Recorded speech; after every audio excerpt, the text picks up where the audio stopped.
се побара од бугарските клубови во земјава да ги променат контроверзните имиња.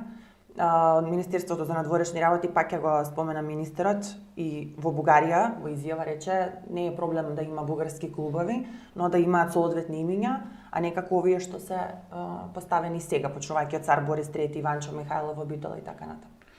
Ние, ако се декларираме како демократска држава, секако треба да дозволиме постоење на било какви клубови, дали се тие од други држави и така натака, но тие не треба да ги повредуваат чувствата на граѓаните.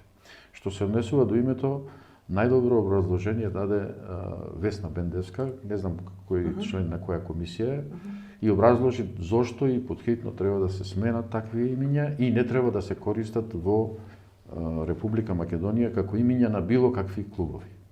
Тоа значи дека името на клубот треба да се промени и да биде согласно законот на Република Македонија. Да, очекувате да го променат името или уште ќе продолжат тензиите?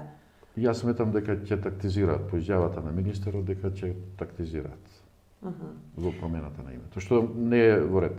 Да, гледаме дека бугарскиот клуб нема никакви активности во Охрид. Сега повторно ќе се вратиме на тие провокации. Дали беше само отварањето целта да се испровоцира народот и да се предизвикаат тие тензии, односно протестот кој што се случи на отварањето? Прво, имаат активности да направат раздор. Второ, се платени добро. Таму лидер е Томче, не знам како се прозиваше, го познавам и лично. Да, Блажевски. Блажевски. Тој не е, според мене, не е капацитет кој што може да води такво здружение и да има добри намери.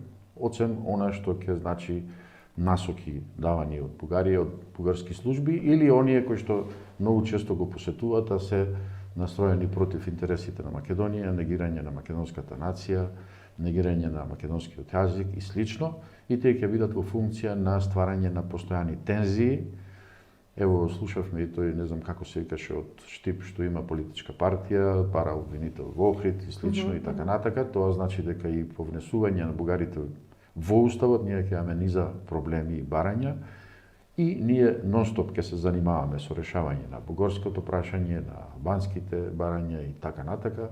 Никогаш не ќе имаме време и простор да се свртиме кон економската сфера. Да, кон реалните проблеми. Да, ќе живееме на кредити, односно земање на позајмици и така еден ден ќе мора да се завршиме онака како што не треба.